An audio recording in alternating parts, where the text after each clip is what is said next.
Welcome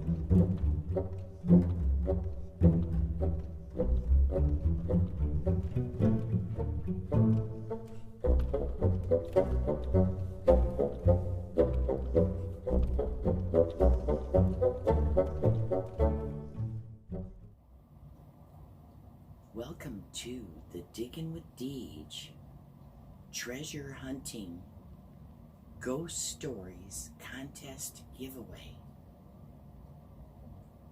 We have 10 brave YouTube channels who have sent me their spooky stories and have dared to enter for a chance to win silver. This contest is not affiliated with YouTube in any way, shape, or form. These entries include unexplained events, creepy finds, and long-lost folklore of the Wild West. Each channel gets one chance to win silver, regardless of how many experiences they share with me. Any previously recorded videos of these entries will be listed in the description of this video so that you can go back and watch the full video of these stories. So come and meet the 10 brave contestants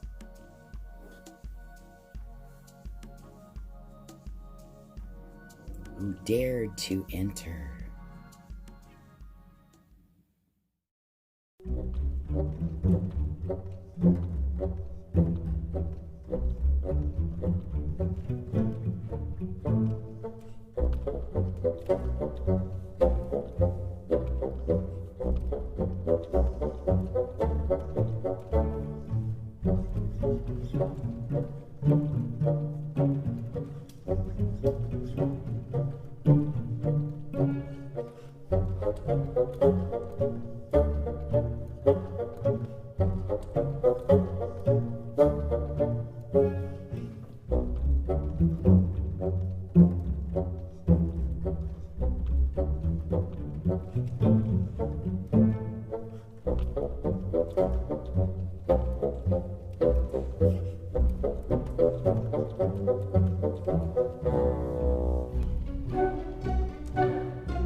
First entry is from Admonish the Metal, and it takes place on a collaboration hunt at an asylum at night. Here's his story.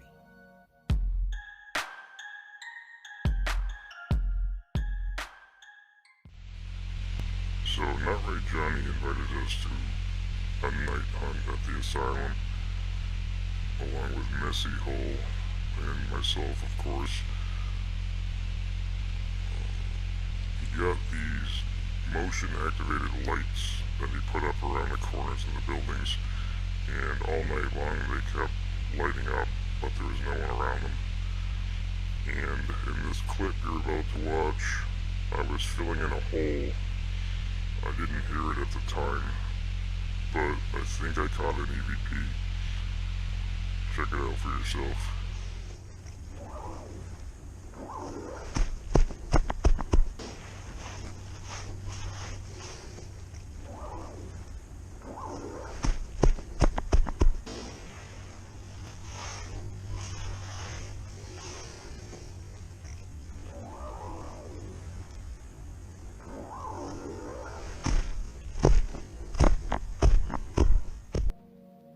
Entry number 2 is from the channel Outdoor More.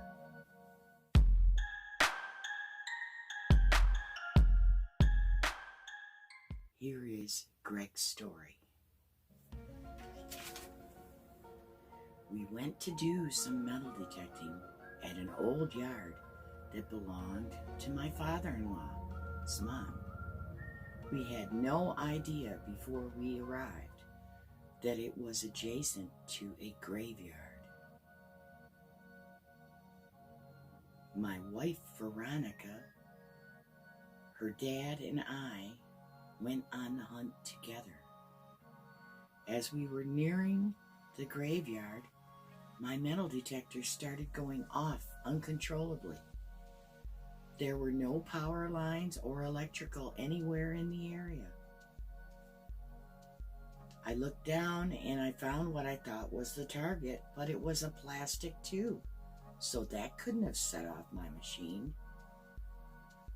Realizing this, we looked around and saw some dead animals on the ground.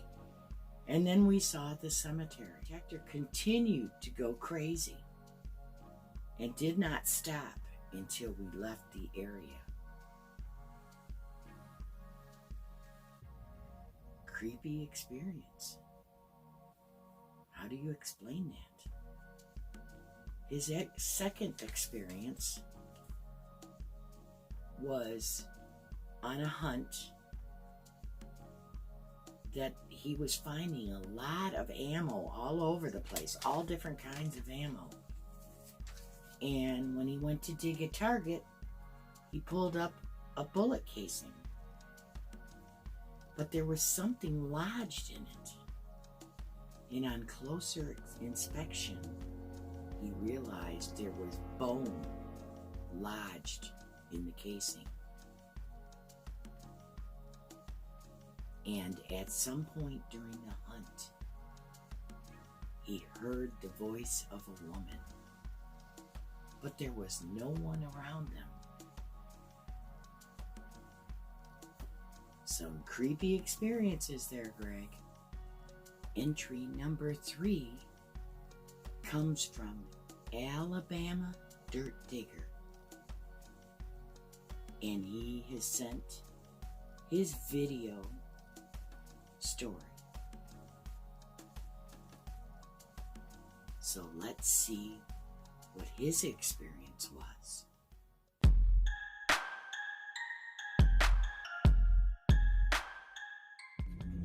Hi guys, I'm Alabama Dirt Digger and this is my paranormal story. March 31st, 1865, Wilson's Raiders came through and burned the Shelby Iron Works. I live 2 blocks away from there. And wouldn't you know, the elementary school that I went to used to be the Public Works building in the 1860s on down to early 1900s. So when I first started detecting, naturally that was the first place I went. It was just a block away from my house. I could get there easy and had permission to dig it.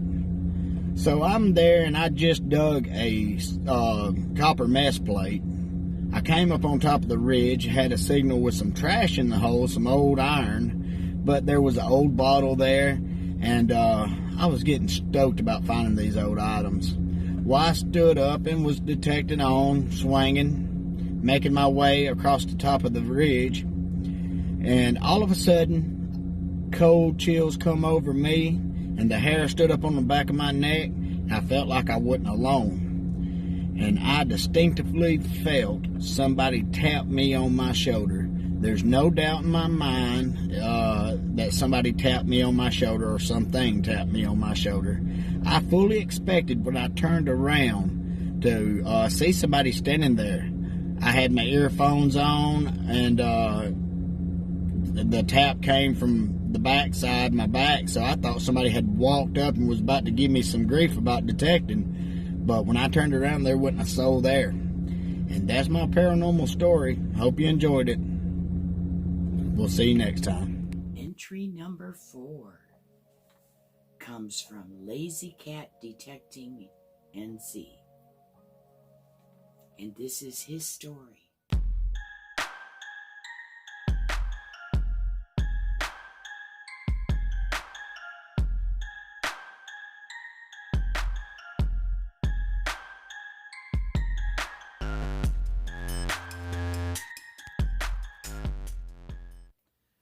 I was new at metal detecting and on my second ever day of detecting, I saw an old abandoned house. As I started walking towards it, everything went quiet and weird. I started hearing things. Then I found my first target.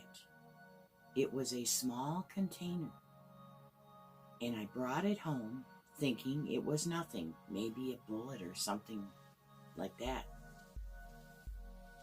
Then I started thinking it looked like a small container that holds a dead person's ashes, like a mourning container. So I called the nearest place that deals with funerals, and they said, go put it back. Well, it was getting late. It was almost dark.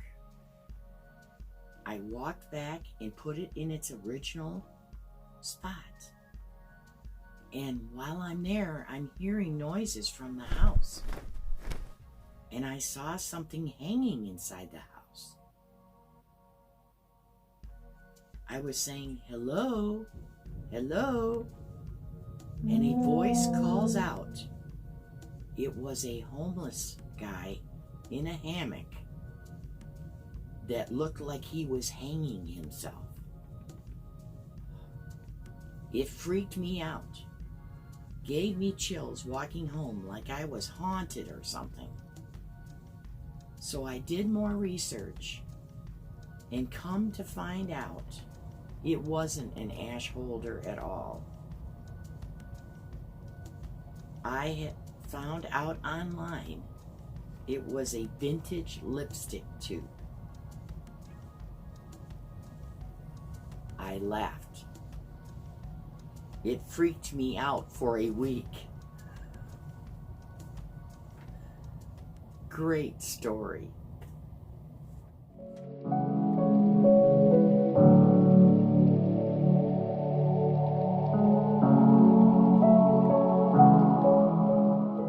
Entry number 5 comes from Cynthia Swearingen.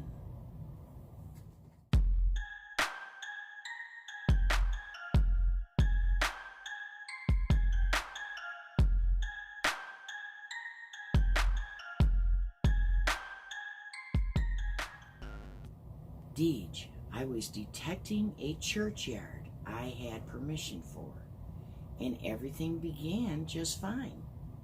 The church is very old, so I was hopeful for some old coins and memorabilia. I was swinging around, finding a great many shotgun head stamps. I went to the side of the church, next to the cemetery, and had the creepiest feeling. The next thing I knew, I heard a fierce snarling sound, as if a big dog were close by.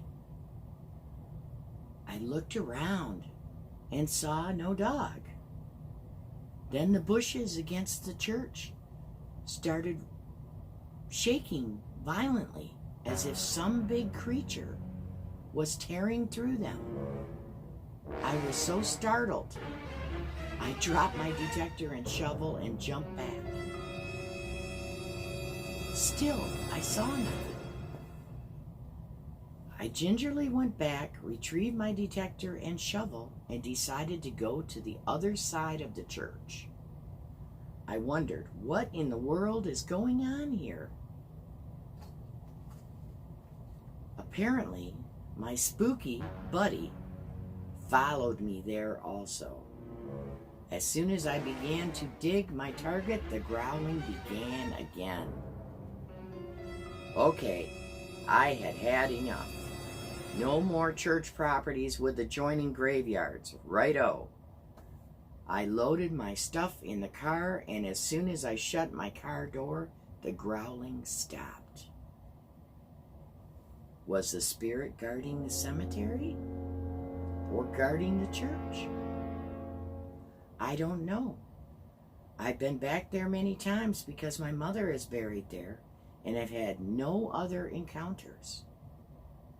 Truly a weird experience. Entry number 6 is from Reed's Art of Adventure, and it takes place in the Wild West because Reed lives in the desert of Nevada, and living there, he has heard many tales of the Wild West, and some of them very spooky, and this is one of those tales.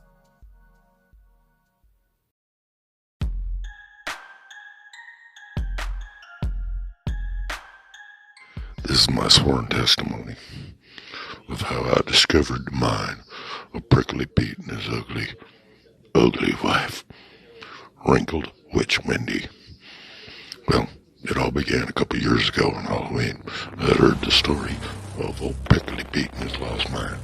Apparently he had a cabin with a chest in the corner, full of gold, bags full of gold, nuggets as big as your thumb.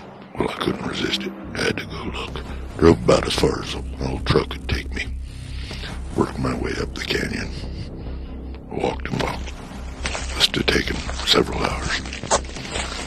There, as the sun started to go down, up came a terrible dust storm. It could only have been brought on by the devil himself.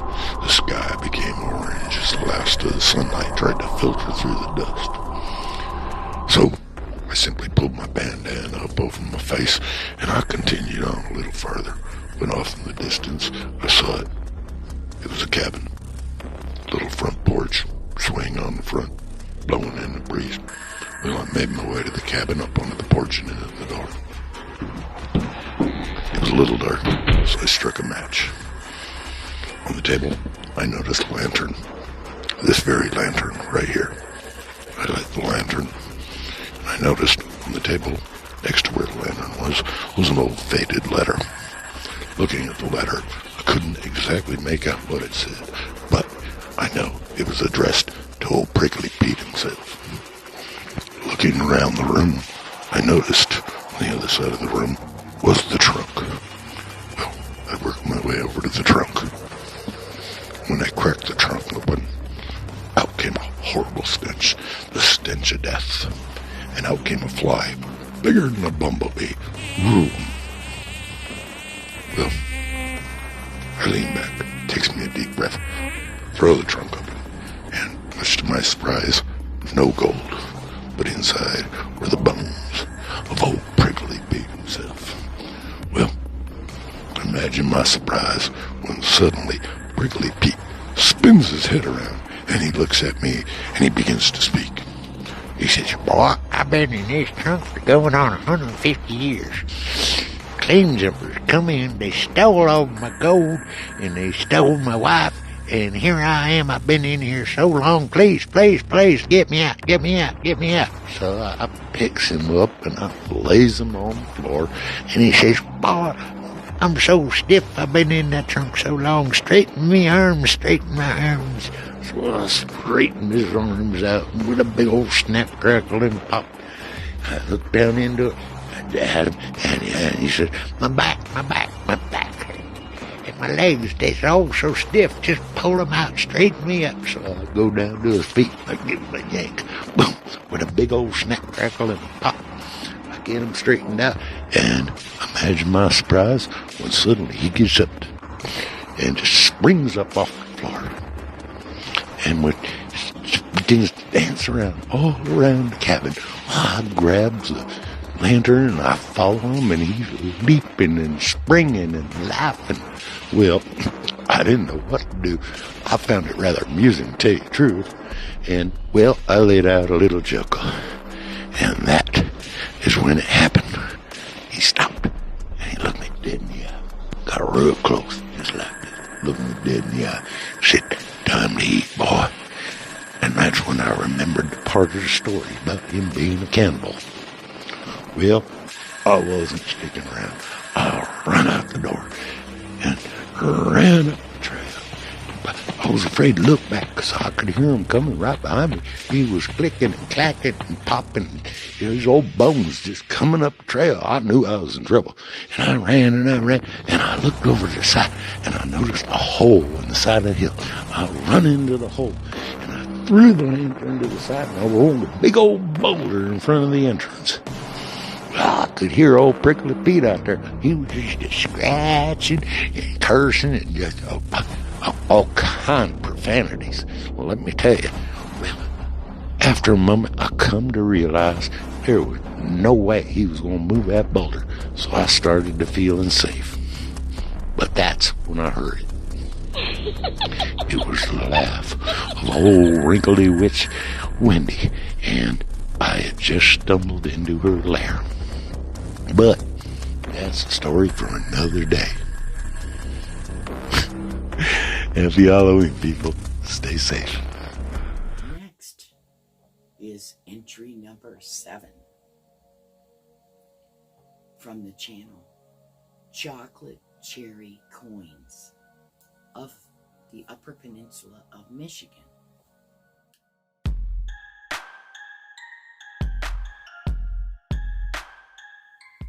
Cherry has sent us some short clips from the original video of her scary experience while arrowhead hunting.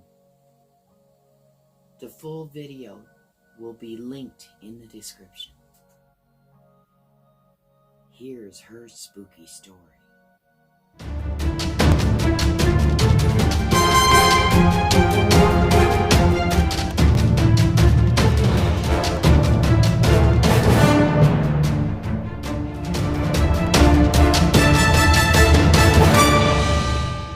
I want to go.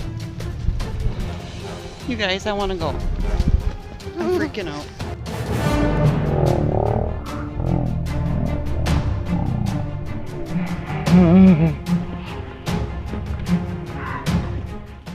Our next experience is entry number 8 from Clark's Cove Metal Detecting.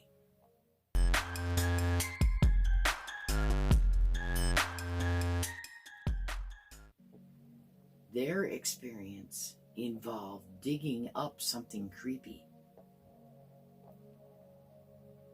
So, here is their story. Welcome, ghosts, ghouls, and goblins, to this evening's story of horror tales. You be the judge. Fact? This story will curdle the very blood that runs through your veins. On a day in March 2020, Clark's Cove Detecting was detecting in a small park in southern Ohio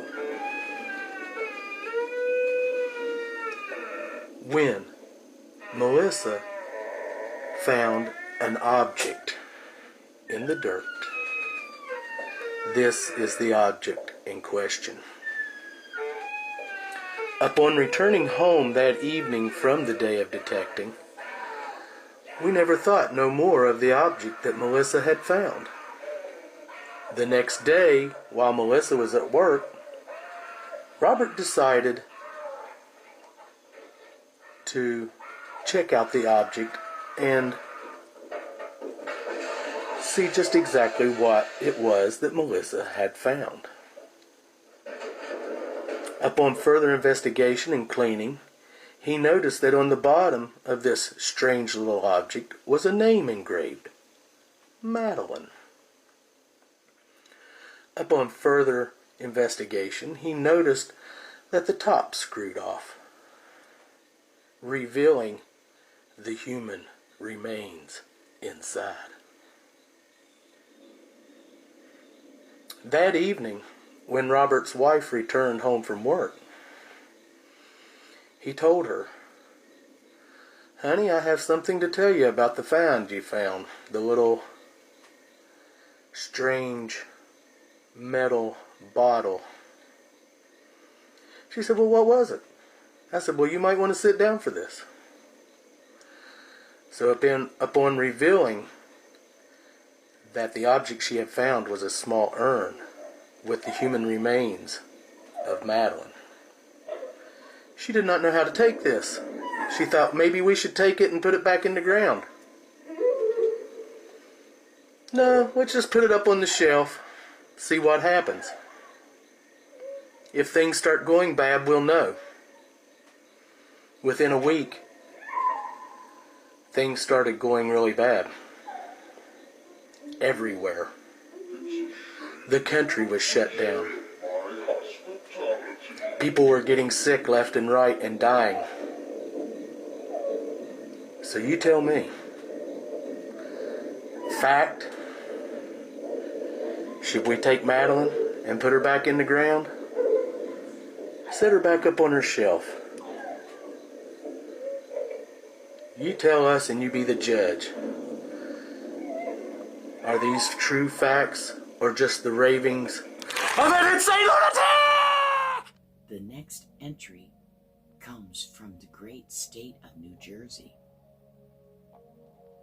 The channel who is entry number 9 is Jersey History Hunters.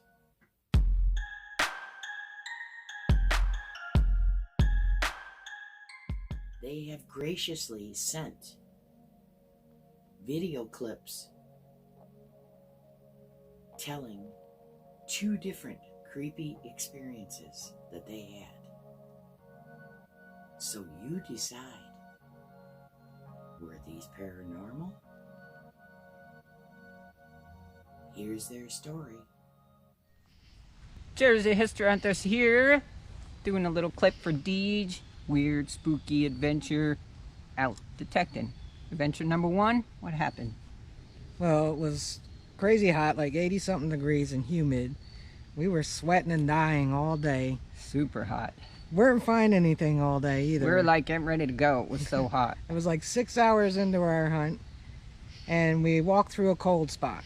Freezing, like in an ice box. Yeah, very small area. It was like, woof, right through it, like we walked through somebody. We both stopped and looked at each other like, did you feel that? And it kept happening, and it seemed as if we were following the cold spot. It was leading us. Well, we were actually following it. So Same it thing. was leading us. And what happened? At the end of the day, after the last time we walked through the cold spot, we decided to take a break and got up from the break and found a 3 silver spill. 3 silvers. Reals. What else? And a cap bus half dime. 2 reals and a cap bus half dime. So, spooky? I think so. Yeah, because after that, didn't happen again. Nothing else, and then we left. Thanks, Deej. Peace.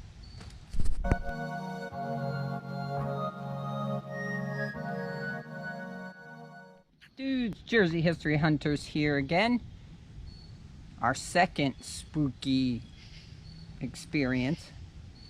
We went out, we had an amazing dig, tons of bottles, metal detecting, lots of finds. You know, nothing spooky. A couple weeks later, editing pictures to make thumbnail. And nothing spooky. Made the thumbnail, posted the video. Then I'm looking at the thumbnail. I'm like, go ahead. Something in that thumbnail. There's something in one of the bottles. Lined up the bottles on my kitchen counter. There's a reflection of some dude. There ain't no dude in my house. I don't know who this guy is. He's an older guy. Clear as day, reflection in this bottle. Wasn't there at the time. I was home alone. There's nothing that would make that reflection. I'm going to share pictures and the video clip. What say you? Do you see somebody in that bottle? It's an apparition. Thanks, Deej. Peace.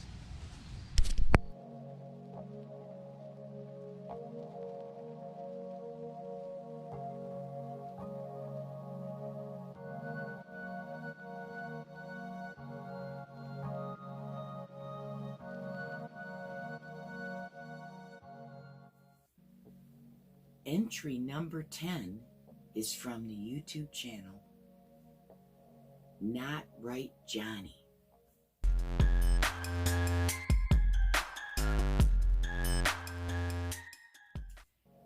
His experience takes place at the same creepy asylum permission as our first contestant, but this experience was totally separate from that. And this is some interesting evidence here. So here is Johnny's story.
So here's the tin I done. I dig it up, it has this face on it. I send a picture of it. I pull it out of my bag later on to show it to Messy Hall. Admonish the metal had already left. And there's a different picture on it.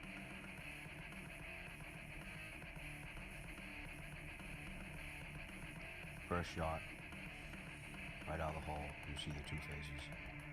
Second shot, I get this guy. Can't exactly make out what he's doing. Completely unfabricated. Hey, I want to say thanks to my viewers. Thanks very much to those people. I hope you're getting some enjoyment out of them. Have a nice day.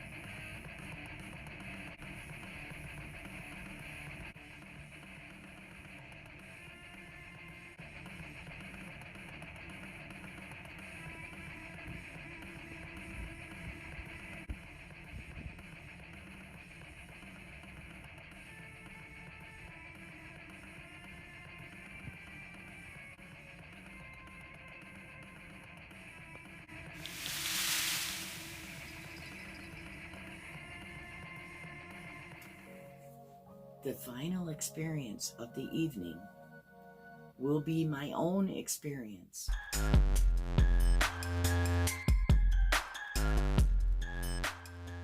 While doing some excavation of a cellar hole from a home that was destroyed in an 1800s tornado. Previously, I had had 2 other experiences but never caught anything on film. This time, I caught my actual experience and how I reacted to it. But unfortunately, the camera did not pick up the voice I heard in my ear. Previous experiences I've had at this cellar hole was a woman's voice, and this time it was a man's voice, and it startled me. So here are those video clips from that experience.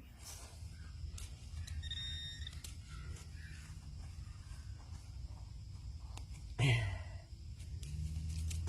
moved it. Oh, there it is right there. Ooh. What the heck is that? Huh. A giant, I mean, this is hand wrought, whatever it is. A giant staple? I don't see where it was broke off. I don't know what that is. Anybody got any ideas? It's wrought iron, though.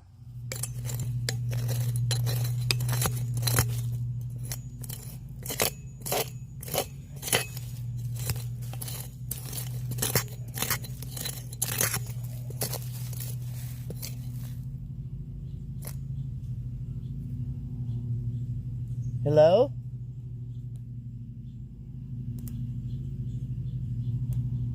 God, I hope that camera's on.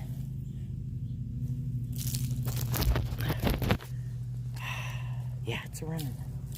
Did you guys hear that?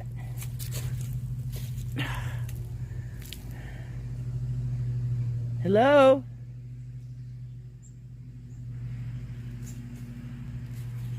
I don't see anybody. Somebody just asked me what I was looking for. I don't see anyone. This is the second time in... All I see is a chippy-monk over there. That's it.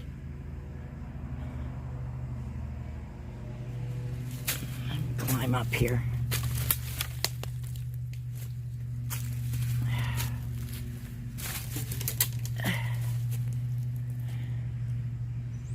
I don't see anybody.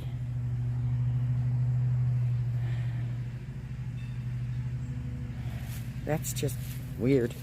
Well, I climbed out of the hole. This is the other side. I don't see anybody.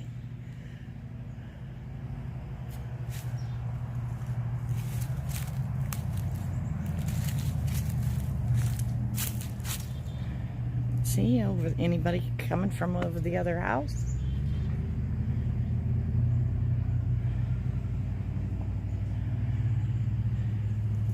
Somebody trying to communicate, I guess.